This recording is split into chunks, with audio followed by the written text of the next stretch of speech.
Welcome to the Love of the Star podcast. I'm Bobby Belt, Dallas Cowboys insider for 105 through the Fan in Dallas, your radio flagship home of the Dallas Cowboys, joined as always by former Super Bowl winning NFL scout Brian Broaddus. He is now the co-host to the G-Bag Nation, 2 to 7 p.m. Central, Monday through Friday on 105 through the Fan in Dallas. He is also the pre- and post-game co-host on the Dallas Cowboys radio network. And Brian, as we record this on Thursday night, we were all set up to just go, all right, well, we'll have one segment that's going to be the mailbag. We'll have another segment that'll be Cardinals offensive preview. And then, I don't know, we'll find something else to talk about, I guess. Maybe we'll update some injuries, something. And then, of course, we got the jarring news that Trevon Diggs tore his ACL in practice on Thursday. He is done for the year. Tyler Biadasz pops up on the injury report, limited with a hamstring issue. A lot of the positive momentum building towards looks like Tyler Smith's going to play. Looks like Donovan Wilson's back. The air just got let out of the balloon today with the Trevon Diggs news specifically. Yeah. Can I circle back real quick on the Biadasz thing? Yeah. Give me that jarring number that has to do with Smith, Biadasz, Martin, and Steele all playing together. Yeah, let me. Out of how many snaps and what's the other number? Yeah, let me pull that number up for you. So what it is when you take preseason games, playoff games, regular season games, whatever, the Cowboys have played, and this was before the Jets game. So you add the Jets game on top of it, which is another 90 snaps or so. So the Cowboys have played about 1,840 snaps, offensive snaps, since drafting Tyler Smith. And the combination of Tyron Smith, Tyler Biadasz, Zach Martin, Terrence Steele have not played one of those snaps together. That is amazing to me. Wild. Simply amazing to me. And now that's in jeopardy. Now that's absolutely in jeopardy today. Now you're totally right. We should lead off with Biadasz first because that's one we should knock out since there's a question there at least. Yeah. Hamstring issue is what he popped up as. From what I have heard, it sounds like it's a minor hamstring strain is sort of the buzz that I was hearing. I don't think this is as bad as Tyler Smith's, which also was not that bad in the grand scheme of things. Does it keep him out on Sunday? I think it's too early for them to be able to tell that right now. But if it were to keep him out this Sunday, it does not seem like they're anticipating it would keep him out longer than that. So this seems like a short-term thing. We'll have a better idea Friday, I guess, when this is airing. We'll have a better idea Friday afternoon about where this is headed. But Tyler Biadasz could be in jeopardy, which I would guess would mean Brock Hoffman starting at center. You know, it's funny. When they came back from camp, and I remember they've worked Biadasz, Hoffman, and T.J. Bass. Bass has gotten work there. Bass has gotten some work at center. I believe Richards has too. Okay, so it's funny because you know how the quarterbacks work separate from the rest of practice while we're watching. Like they have that individual period for quarterbacks inside the Ford Center there. Yep. And I'm like, and then so here's Biadasz, Hoffman, and Bass jogging past me. And I'm like, they're working Bass at center. They're trying to work Bass at some. Now, I don't know. I mean, I'm not saying he's ready or anything like that. But I know when training camp was shifted to the Star, he was getting work at center. You know, but that's pre-practice. You know, I don't know if he's getting work on scout team or – you know, I don't think he would be getting any work on regular offensive snaps. I think that would be Hoffman who would be that guy. I would guess so, but I do know Tyler Smith referenced it the other day, referenced that TJ Bass has been working at center. I know they think that Awesome Richards can play all five positions, and I know Mike Solari is very big on cross-training offensive linemen. Right. That's a big thing for him. And so I would imagine he wants to have a couple guys ready to do a couple different things.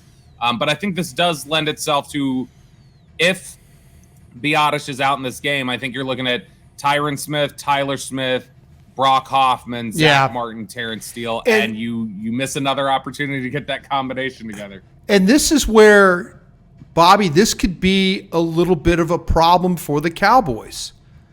Because we talked about in our previous podcast, and thanks to everybody that's taken us in every time we do this. We really appreciate you.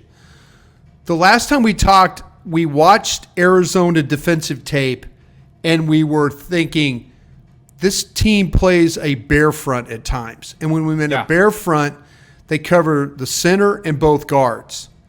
What's some of the things that we heard? I believe it was Jerry Jones with you guys on 105.3 The Fan, your morning show. He brought up the fact that the quarterback, Dak Prescott, was taking on less of a role. They were taking things off his plate. Yeah, he was doing less with checks at the line of scrimmage, which is something that some of the chatter I heard last year was that Joe Philbin refused to let Tyler Smith or Connor McGovern make checks at the line of scrimmage. Right. So now if you put Hoffman in that situation, you put a nose tackle on him, and then you turn around and you then say, okay, you're going to check and you're going to snap and you're going to block. You know, that to me that's a daunting task for a young man. You know, and we've got to the point where, you know, Biadasz has gotten pretty good at that. The first couple of weeks, I mean, they've done a pretty nice job. They haven't had, looks like, any problems or any major busts or anything like that. But you always throw, this is the standard media line or when we do podcasts. You got to keep an eye on it. Keep an eye on it. Well, keep an eye on this if Hoffman is the center in this game this week, especially with as much as Arizona covers the nose, you know, and him having to make snaps and do all those things to try and get the play in motion. So I hope that Biadasz plays, but I'm also in a situation where I thought that Tyler Smith was going to play 2 weeks ago. You know, it was a hamstring injury, and you know, you're telling me, well, it's not as bad as what, you know, hamstring tightness is hamstring. You know, it's you don't know, and that's the scary thing right now. That I used to feel like I had a handle on these injuries when they happened. You know, when you told me it was a high ankle sprain, I just thought death immediately. I just thought, well, this guy's gone 6 to 8 games. You know, and you know, guys come back, guys play through things, all those kinds of things. But anyway, I'm looking forward to seeing what Friday brings. They don't practice on Friday, right? There's no practice. They do a walk. Yeah, it's like a soft walkthrough typically. And then really Saturday is a practice, right? Yeah. So anyway, okay. Well, that brings us to practice today, being Thursday, and we had some one-on-one stuff going on at practice today on the grass field there at the Star. Yep. And it was the grass for everybody who they don't practice much on that turf. They don't. Everybody who has questions about the turf, it was not a turf injury. Nope, that was a grass field that went down on. But yeah, you lose your All-Pro corner to a knee injury. And I will say this. Go ahead. I want to hear what you have to say about this whole thing. Well, I mean, this is obviously a big blow to the Cowboys. I don't think this is anything they can't weather, though. The personnel department has done a really good job setting them up to be able to continue to play high-level football on the defensive side of the ball with or without Trevon Diggs. Trevon Diggs obviously makes them better. This defense will not be as good as it could have been this year now because Trevon Diggs is not out there. But it can still be the best defense in the NFL without him, I think. It just could have been better with him there. But Deron Bland kicking outside, somebody who I know you guys talked about it on the G-Bag Nation. And I know Zach Wolchuk. I thought Zach Wolchuk, and I texted him in the little show. Told him, I think you're being a little, you're ringing the alarm a little too hard about Bland playing outside. I think they feel pretty comfortable with him playing out there. They've just given him the responsibility of nickel. That's important to them. Yeah, it's really important to them. So him bouncing outside, I don't have as many questions about that. The question obviously is going to be, how ready is Jordan Lewis to contribute in year 7 at 28 years old, coming off of a season-ending foot injury? that'll be the biggest question in terms of with the secondary. I don't feel a need to go out and get a corner right now. I think that they've got depth. I think that they can make this work. But it's obviously not going to be as good as it could have been, is my first thought. But ultimately, it doesn't shift my confidence at all. The one thing it may do is it changes if you were closer to San Francisco, or maybe you'd become equal to San Francisco, or you were a little bit past San Francisco. Maybe it changes a little bit of it's a tiny margin that can maybe shift the power dynamic a little there in terms of how you stack up against a team like Kansas City or San Francisco. But ultimately, I think Dallas will weather this. It is just awful news, though, because he looked like he was on the way to a fantastic season. He was playing really well. And, the number of targets and the number of receptions were really, really low. The way that he was able to create turnovers, the fumble the fumble in New York, the interception against the Jets, he was on his way to having a really nice season. The tackling aspect looked like it had improved. This is one of those unfortunate things. I'm going to ask you this question, Robert. Yep. I'm like interviewing guy today, usually the interviewing guy, but I'm going to interview you today. Okay. Do you feel like if there is a position that they're equipped to potentially have a season-ending injury, was this the position? And to be able to cover the injury? Or there is another position? Safety. They've got plenty of safeties. But corner is one of the areas where they're deepest, and they're looking really smart right now for not just sacrificing their depth and saying, let's save us some money and move on from Jordan Lewis. Well, they could have also put Jordan Lewis on PUP or just kept him on that, and we wouldn't have seen him until after the New England game, right? That's a 4-week injury. Credit to Brent Brown and to Jordan Lewis and those guys for, fighting through it and getting ready to the point where he didn't have to go on PUP. Think about the lack of depth right now if they had to wait 2 more weeks on Jordan Lewis coming back.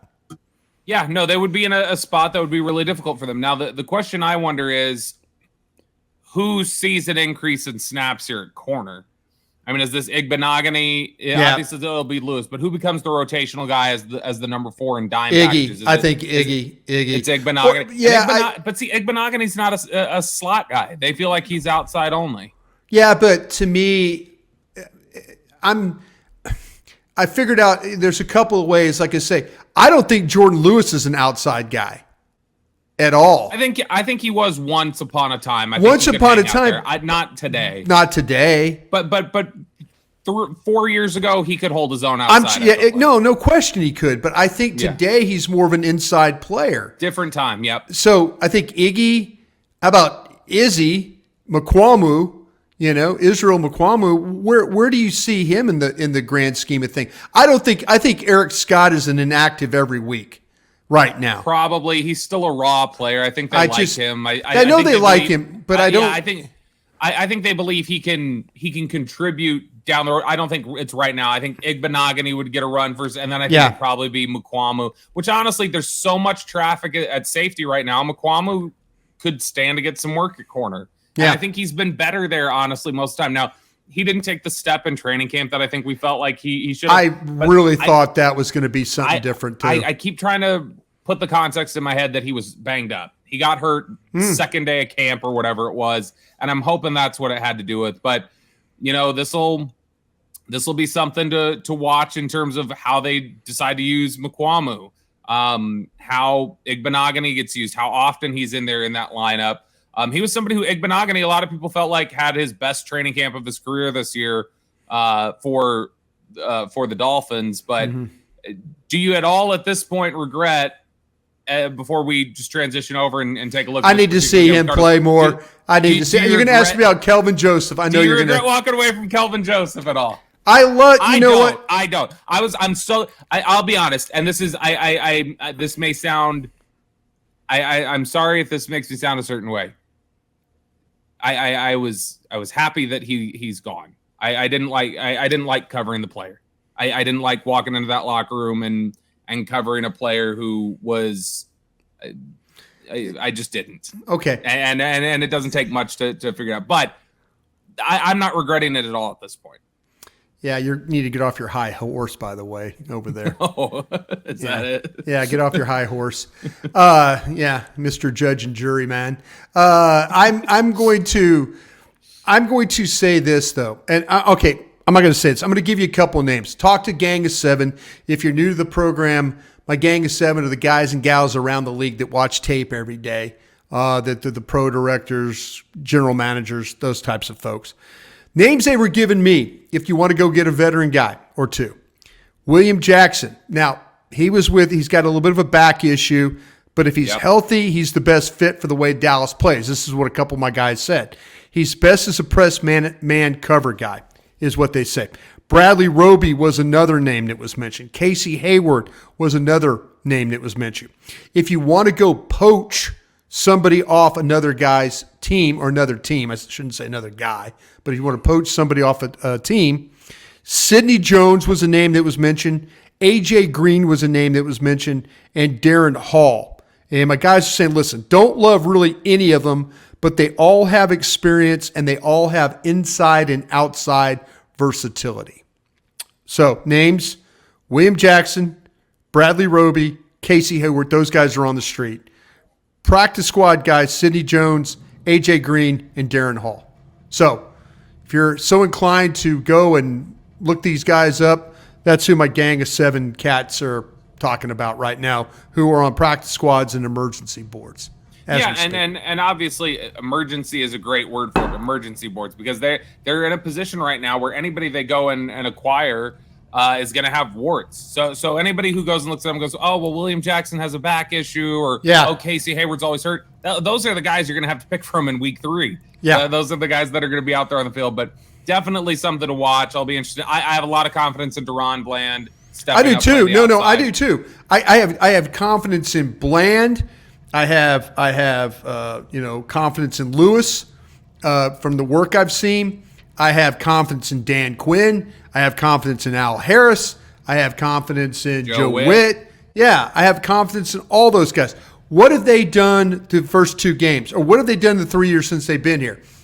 They take everybody that dresses and they give them a role to play. And usually the role is it's tailored to their scheme or to the ability of the player that they're putting in the game. They're not asking dudes to do stuff they can't do. You know? They're not. They're just not. So have faith in Dan Quinn. Have faith in the players. Yeah, is it a terrible injury to lose Diggs? Yeah, it's a kick in the junk. But I'm just saying this, though. I have a feeling, though, that they will find a way to weather the storm here, like you said. You are listening to the Love of the Star podcast. The Love of the Star is an Audacy podcast. You can find it on the Audacy app or wherever you get your podcasts. All right, Brian, it is now time to dive into this Arizona Cardinals offense. We did the defense yesterday. I know we were chit-chatting a little bit, trying to preview the offense some. My first question for you as we dive into this Cardinals team, or my first thought, and you can react to it. I don't know, maybe I'm overrated. Josh Dobbs is not bad. I you know what? And I'm not trying to blow smoke up people's butts right now. No, but what you just said, it's actually true. And I'll say this in a way. They were talking about having Colt McCoy as the backup quarterback here, or be the starter at Arizona. Yeah. They made a trade for Josh Dobbs. I am okay with the way that Josh Dobbs is playing right now. I mean, I seriously, I am not blowing smoke. Yeah. This team is not tanking. Everybody thought, oh, they're tanking. Okay. Dallas is clearly better than the Arizona Cardinals. They just are. Yeah. But if you look at what has happened to Arizona in these first couple of games, they don't know how to finish. They don't know how to finish the game. That's a big problem for them right now. And maybe that's what Josh Dobbs is. He's a guy that's kind of get you there, then at the end he spits the bit. But I mean, that was a historic collapse. I think the Giants, that was the biggest deficit that they'd ever come back from 21 points, I think, Yep. is what it was. And that happened since 1934. And the Giants have been around since 1925. I mean, it's just a long time ago. It was a historic collapse. The Cardinals don't know how to finish. But Josh Dobbs is not a liability. If you kind of thought that Josh Dobbs was going to go out there and fumble fart around and turn the ball over, I mean, he'll throw you the ball. And one of the things that Dallas's defense has to be ready for is when he throws you the ball, you catch it. And that's the one thing the Cowboys can do. They can find ways to turn you over. Josh Dobbs will throw you the ball occasionally. But, I mean, you're watching the Giants game, they're not finishing, they're not intercepting the ball. So you have to take advantage of that when you get a chance to play against Josh Dobbs. Yeah, and look, here's the thing about Dobbs. You watch the game against the Giants, Commanders and Giants. I thought he was solid. Yeah. Giants game specifically. He was better against the Giants than he was. He was. The Commanders. And the Commanders are a better defense. Commanders are a much better defense than the Giants. And we might have oversold the Giants a little bit of how they're playing. I don't know what the score is right now in their game. 3-3. It's 3-3 right now. Crazy. 49ers and Giants as we're sitting there. You go, playing down to the level of somebody you should probably beat. You know. But here's the interesting thing watching Dobbs against the Giants. There were 3 or 4 throws in the first half of that game where it's like, that it's not just, oh, that was nice. Like, they're really good throws. Yeah. He hit one to the sideline, dropped it over the safety. He had another where he was rolling out to his right and threw a strike to a guy like outside the reach of the safety. He makes some good throws and he'll threaten you with his legs. Now everything is 20 yards and in. Everything is going to be short. But this is a guy who he's not half field reads either. This is a guy working the entire width of the field. He's taking advantage of. I believe he has 21 attempts to the left third of the field, 20 to the middle third, and 20 to the right third. He is completely distributing the ball all over. So he's somebody who he's going to play the whole field.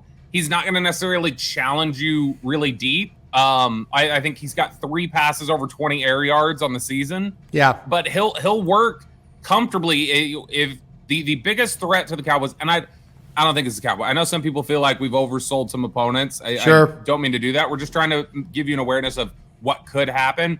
I still think the Cowboys win this game comfortably. They covered the spread. They win by a lot, I think. But if we're talking about the Cowboys struggling on Monday, if we're coming out of this and saying, hey, the Cowboys had trouble putting them away, I think one of the things we'll be talking about is Dobbs and the read option, and we'll be talking about Dobbs effectively working in the 10 to 20-yard range, finding some spots. Yeah, I think you're absolutely right. The thing about Dobbs to me, and, at least Dan Quinn has a game plan against him that he's used, and it was in Tennessee towards the end of the year last year. Dobbs made the start week 16 and week 17. When Tennessee was trying to get into the playoffs, they had to go win at Jacksonville and they couldn't get it done. But the thing about Dobbs, and these are just some of the notes, Bobby, that I had. I thought he could be a little hit and miss in the way he plays. The ball, like you said, comes off his hand really well, and he can make all the throws. There's no question about that. Where he'll struggle is, I think there's 2 areas. I think at times he will stare at his intended receiver or the target. Yep. And when he doesn't set his feet, he's not as accurate. There'll be times where he's trying to throw a screen or he's trying to throw, and he's kind of jumping up in the air and he's throwing and all, and the ball's just not as accurate. It's when he could drop back and set. Now, they're in the shotgun 64% of the time, underneath center 36% of the time. Personnel groups, to me, their 12 personnel group is better than their 11 personnel group. But they don't get in that 12 personnel group a whole bunch. Like if you look at the metrics, it's only around 19% of the time. The other, like the 62% of the time, they're in 11 personnel. So, but they're, one, they're averaging 7 yards a play, and the other, they're averaging about 4.5. So I wouldn't be surprised, especially with the way that the Cowboys play. And we said this a little bit about the Jets last week. They get in 12 personnel, try and space you out, help and blocking on all those things. I feel like that their 12 personnel stuff is better when you watch how the offense operates, especially the running. Yeah. See, the thing, and Bobby, this is a big concern for me about you mentioned this about McBride and Ertz.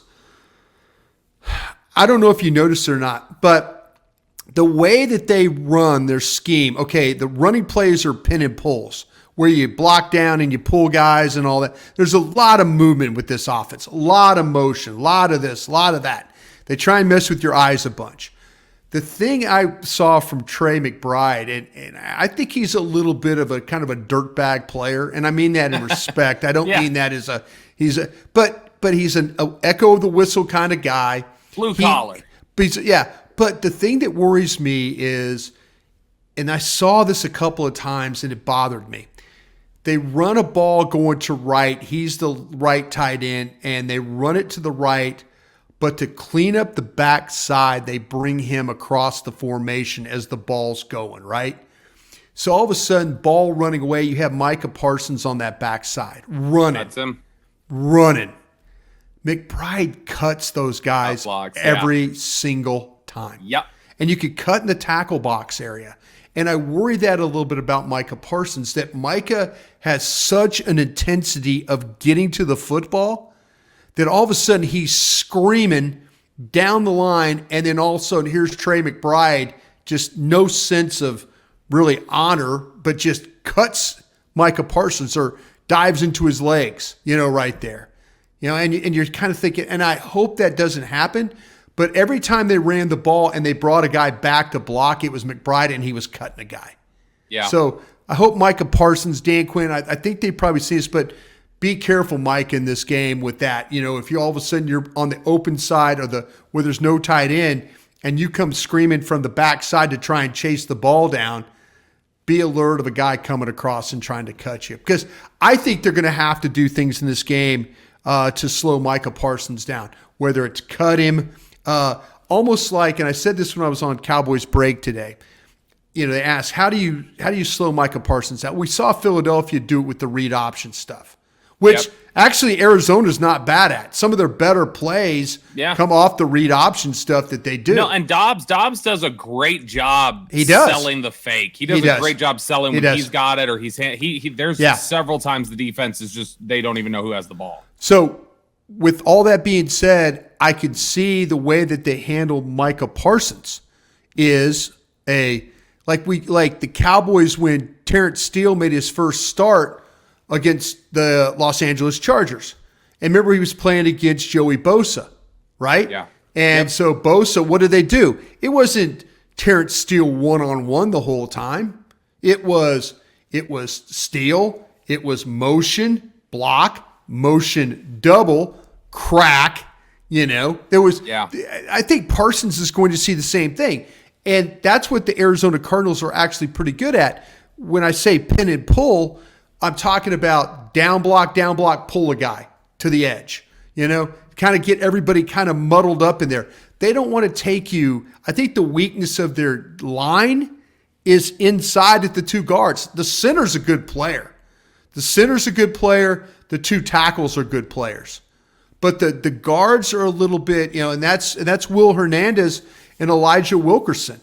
And so I kind of feel like, though, if the Cowboys can take advantage of those inside of those guards, that's where they're really going to – I think they're going to make some hay. The tackle spots are – those guys, those young guys are actually pretty good out there. Paris Johnson's not been bad. No. And DJ Humphries is a decent tackle as well. And look, I think these tackles pass protect better than the Jets do. No question. I think they're more stable there. I do think there's an ability to take advantage. That's one of the things I had in my notes here was that, I said they don't have world beaters on the offensive line, better in pass protection than the Jets, especially at the tackles. The interior is where you could see more movement from the Cowboys, that there's there's an ability to penetrate, I think, a little bit there. So maybe you get some twists and stunts. You play some different things. Well, see, this is where Will Hernandez and Wilkerson they're grabbers. They're like tacklers. I'm interested to see who the referee, the official is for this game, because I want to see where offensive holding is on their list of priorities of how they call it. Because to me, the way that Osa and these guys are playing, getting up the field, that Hernandez, Wilkerson, we could draw some holding calls here. We being the Cowboys can draw some holding calls with the way that they get into these guys' bodies, and make some things happen.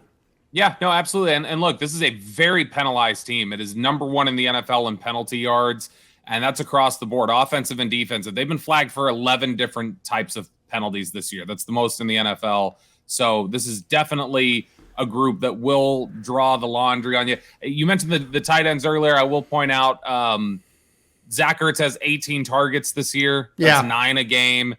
Just like any generally inexperienced quarterback, they find comfort in the tight end dump off. Well, yeah. That's to be expected. Zach Ertz 6.5 yards per reception this year. So it's not a lot of pushing it down. No. And this is where this is very reminiscent of the older Jason Witten at the end that I saw. Jason Witten. Yeah, this is the Witten that I saw where with Ertz, he's not as quick, he's not as elusive as he once was, but he still will make receptions. And still work. And still, he's savvy. He has a feel for route running, like he'll push off, he'll lean, he'll move, he'll move somebody off, the way his body. But you throw him the ball wide where he has to extend or lay out or something like that, he just can't bend like he once did, you know? So it's very reminiscent of what Jason Witten was, not way back in the day, but towards the latter part of his career. Yeah, absolutely. The comeback Jason Witten. That's one. Did you like their receivers that much? No.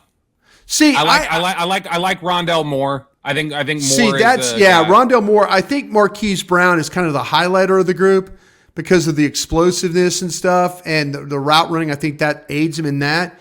Rondell Moore's the guy that worries me a little bit. And here's the Rondell Moore's the best. Rondell Moore's the best. None of them. I'll say this. I was more worried about Darren Waller with the Giants and I was more worried about Garrett Wilson with the Jets than any of the pass catchers from the Cardinals. Yeah, I will say this about Rondell Moore. The Cardinals want to get him involved in the passing game or in the game plan, put it that way, because they line him up all over the formation. He's out wide. He's in the slot. He's in the backfield. He's always on the move. It's big, that orbit motion. You start across, orbit all the way back around. You have to be ready for him running the wheel route out of the backfield. You have to be ready for the screen that he's going to get. He's a little guy. He's a little guy. He's explosive. If you know anything about his history out of Purdue, he single-handedly took down the Ohio State Buckeyes in the game one time. 5'7" with a 42.5-inch vertical. Just a nice little player. But Dan Quinn has got to know where he is on the field because he's going to do a lot of different things, a lot of different movement, and you can't let him. You just can't let him have space and get in the open field. He gets the ball, get bodies to him, get him on the ground. Yeah, and last little aspect of the Cardinals offense here that we haven't talked about yet, and it's probably the most dangerous element, at least for what the Cowboys are going to be defending on Sunday, and that's, we all remember Joseph Randle, meat on the bone. That was his line. This running back for the Cardinals, James Conner, he doesn't leave meat on the bone. No, that guy gets every single bit of available yardage. He is a bowling ball. He looks giant back there. Yeah. And yet he's got nimble feet. He's got good vision. It'll surprise you a little bit just how, nifty he moves for a guy his size.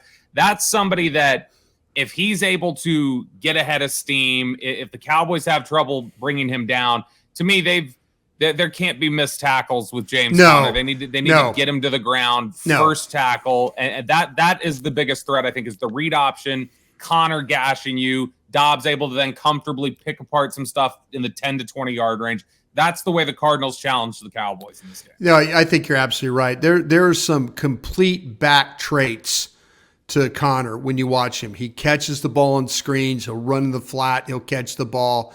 Tough. He's tough. He's not afraid. When defenders they come rushing, he's in pass protection. He's not afraid to stick his nose in there. He'll stick a shoulder. He'll chip you. There's just, the one thing you see about him running the ball, he'll run it inside, but he'll bounce it outside though too. Like nothing, he'll kind of probe and nothing's in there, and then boom, ball's on the outside. Giants did a poor job of tackling him. Commanders did a much better job of getting bodies to the line of scrimmage and not allowing him to get that head of steam going you were talking about. Yeah, if he gets the head of steam going, that's when the Cowboys might have some trouble with this. Prediction time for this game, Brian. I like I said, there are ways that the Cardinals, and in any given Sunday league, the way the Cardinals win this game for me on both sides of the ball is offensively. James Conner punishes the run defense. Yeah. Dobbs works in that space. On defense, Cardinals disrupt the timing of the routes with press coverage. Linebackers disguise, are able to drop into coverage, make things difficult on Dak post snap. Defensive line is able to get some pressure from the edge rushers. That's the way the Cardinals can make this game close. What I think actually happens is Dallas takes advantage of a bad secondary. They stress the communication issues between the corners and the safeties. You get some busted coverages there. On defense, Cowboys take away some of Dobbs' security throws, make him beat him downfield. They contain the edges, take advantage of that leaky interior offensive line. Force Dobbs backwards. Don't let him get outside. Don't let him roll out. If he rolls out, that's when he can cause some problems for you as well. Just force him back, make him keep backpedaling, and then bring Conner down the first time. I think that's more of what happens in this game. I got Cowboys in a blowout in this one, Brian. Dallas 38-14. Wow, you went heavy. I did. 38-14? This is a bad Cardinals team. They fight, but man, I think this is a bad matchup for the Cardinals. I think there's a lot of things going on that I worry about. This team's the third best in the league when it comes to sacking the passer. If there's no Biotish in this game, that could be a factor, as we talked about early. I've got this actually much closer, but I've got it 28-20 Cowboys is what I've got. I don't think it's going to be a blowout. I think Arizona traditionally has been a house of horrors for the Cowboys. Dak Prescott won there in 2017. But prior to that, whether it was that, was it State Farm Stadium? What do they call it now? I don't even know what they call it anymore. I don't even know what it's called anymore. But it's the place in Glendale is where they call it. But there's where they've played, that place has been tough. It didn't matter. Sun Devil Stadium was tough for the Cowboys. I just don't ever think it's easy playing these guys. I just don't. I don't think they're a team that's quit, or I don't think they're tanking. I think there is some fight. I don't think they know how to finish. I think they might make one or two plays on you, and especially if the running game gets going or they throw a screen pass or something to kind of get some things going. But I think it's going to be a game where Dallas is going to have to fight, and they might hold the lead the whole game, but I think it's going to be a little bit closer. Like I said, I hope you're right, but I'm saying Dallas again, 28-20. You are listening to the Love of the Star podcast. The Love of the Star is an Audacy podcast. You can find it on the Audacy app or wherever you get your podcasts. All right, Brian, it is now time for our Dean Julia Love of the Star mailbag, and it is a lot of sad questions relating to Trevon Diggs for the most part. Don't be sad, folks. Don't be sad. But that's okay. We'll answer a couple of these before we get out of here. First one here from Robert. And this is something that Ben DiNucci actually tweeted about and then deleted. Yeah. But Robert's asking, why are we running one-on-one? Why are we doing one-on-one at practice during the season? I understand training camp, but shouldn't we be focusing on game plans rather than battling each other one-on-one in highly competitive situations where injury risk is increased? Mike McCarthy does a pregame interview with Brad Sham every week before a Cowboy game. And we get the opportunity to play it on 105.3 The Fan. Mike McCarthy, Brad Sham asked him a question about practice. Mike McCarthy said it was one of the best practices that they've had in a long time, especially like the Wednesday practice. Yep. Brad goes, well, can you explain why you like the Wednesday practice so much? He says, because we get to play football. We get in full pads and we play football. That's why. It's coaches. Coaches are not scared of practice. They're not. Now, there's things Mike McCarthy doesn't want to expose his team to, but when it comes to practice, coaches are not afraid of practice. No. But, and they'll go out there and they'll compete and they'll have competitive periods, and, that's how they feel like that they get their team tougher. And it is something that, it's surprising to me that you have that one-on-one stuff, but there's a reason why. We saw more. There wasn't always a lot of times we saw the one-on-one in training camp, But they go out there. Yeah, I don't think McCarthy likes to expose his guys to that in front of not us. not at that. No, he absolutely does not. But without the glare of the cameras and the media eyes watching, he's going to do some one-on-one. Football coaches practice. That's what they do. And I don't think, unfortunately for Mike McCarthy, they lost a great player in practice. In preseason game, they lost a young rookie kid that showed a lot of promise that probably could have helped him on defense. But that's just what coaches do, and I'm not surprised like that Ben DiNucci tweeted that out there. But also, Ben DiNucci also is he still with is he with Denver on their practice squad? I don't know. Yeah, he was. I don't know. I think he's still selling hats though. Okay. I know. Well, I thought maybe he was on their practice squad. I was kind of wondering why somebody from another team would even comment about that, and that's maybe why he deleted it. He is, which is probably why he deleted it. I'm guessing Sean Payton may have said. I believe so. Yeah. Don't be mouth shut. Yeah. He is. He's with the Broncos. So yeah. There you go. Next question here from Jose. How many wins is losing Diggs going to cost Dallas? Is the season over? I think you and I both agree season is not over. No. Does it cost them a game maybe along the way? Maybe we look back and say, man, if you had Diggs on that game, it's different. It makes a little bit of a difference. But overall, I think I have a lot of faith in Bland. I'm sorry. I do too. I do too. The biggest question Bland will tackle. Yeah, Bland. Lewis is the biggest question. Yeah, I mean, to me, and Lewis is comfortable playing in the slot, but Bland will battle. He turns you over. He's tough. He'll tackle. I mean, I'll say this too about Lewis. Mentally, one of the toughest players on the defensive side. No question. So look. If he's, my question is more, what is he still physically capable of doing? I have zero questions about the football IQ, the toughness, the mental toughness that Jordan Lewis has. All that checks the boxes. It's just physically, what is he still able to do? You lose Micah Parsons, then come back to me and talk. Yes. Then we can talk on that one. Yeah. All right. Last one for you here, Brian. This one from Brent. What do we do now? And this specific one, because I got this question asked a lot. Man, folks why are folks on the ledge about this?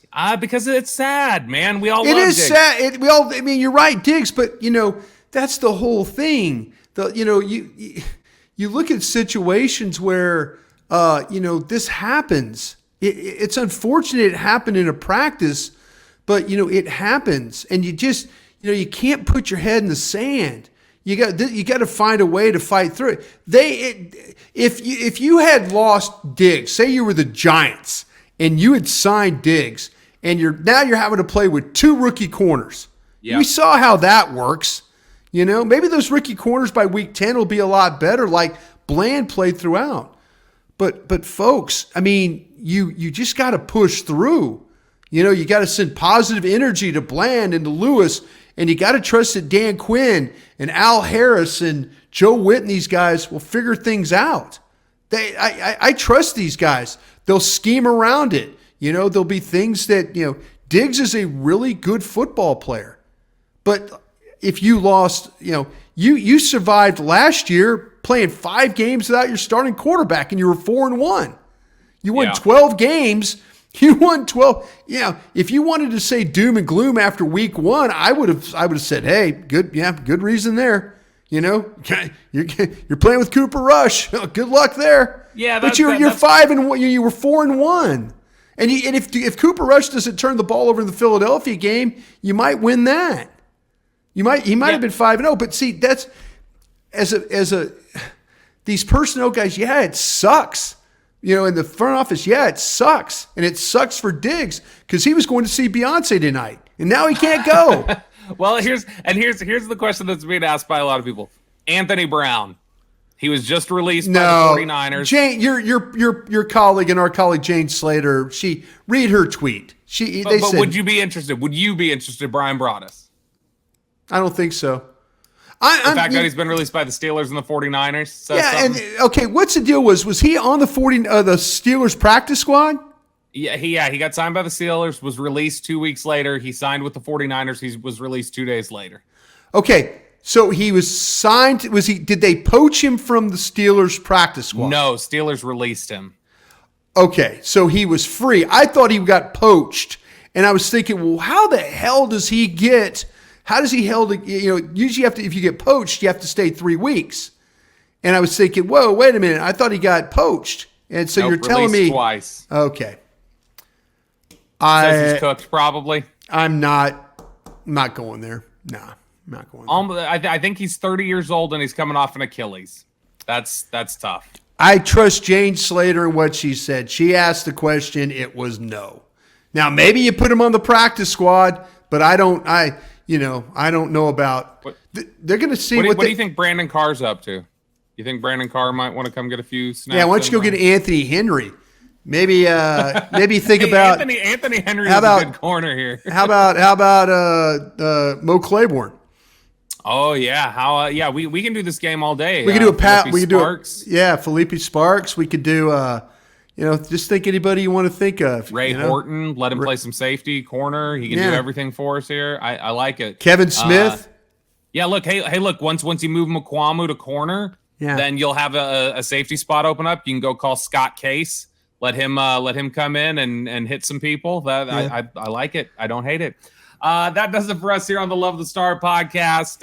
Everybody cheer up. I know it's a bummer, but it's still a really, really good Dallas Cowboys football team and a really good Cowboys defense. We will be back with you guys again early next week to recap the Cardinals game, look ahead to the return of Ezekiel Elliott to AT&T Stadium with the New England Patriots. For Brian Broaddus, I'm Bobby Belt. We will talk to you guys again next time. Hey, thanks for watching. If you enjoyed this video, please don't forget to give it a thumbs up and subscribe to our channel for more content like this. If you want to see more of our videos, be sure to check out our playlist and let us know what you think in the comments below. Also, don't forget to follow us on social media to stay up to date on our latest updates. Links are in the description. Thanks again for watching, and we'll see you in the next